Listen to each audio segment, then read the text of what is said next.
The offseason is officially here for the Devils after they got knocked out of the Stanley Cup Playoffs in the first round in 5 games against the Tampa Bay Lightning.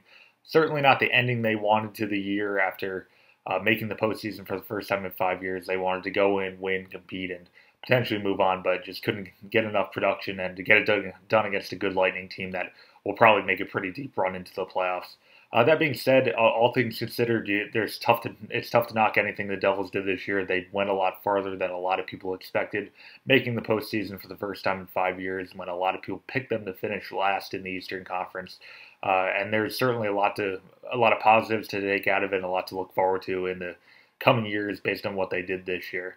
That said, they're not satisfied with what they finished with this year, and they know there's room to improve. And there's a few things they're going to need to address in the offseason if they want to make that next step from fringe playoff contender to one that's actually competing and trying to make a deep run for potentially a Stanley Cup.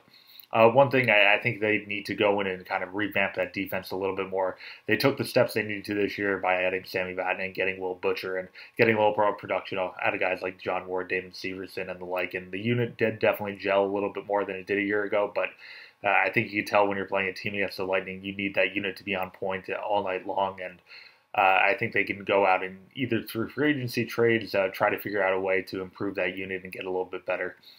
On top of that, they're probably going to need a little bit more depth scoring up front. They obviously leaned on Taylor Hall and Nico Hischier, and a lot of times Kyle Palmieri and Jesper Bratt on that top line to kind of carry the offense and carry the flow. And when they were winning and at their best, they were getting production from those second, third, fourth lines on a nightly basis and being able to beat teams with that depth. But when it's not there, it's kind of tough to just lean on one line. So I think they'll look to add a little bit more, bulk up that consistency, that depth, and kind of hope to take that next step with that group.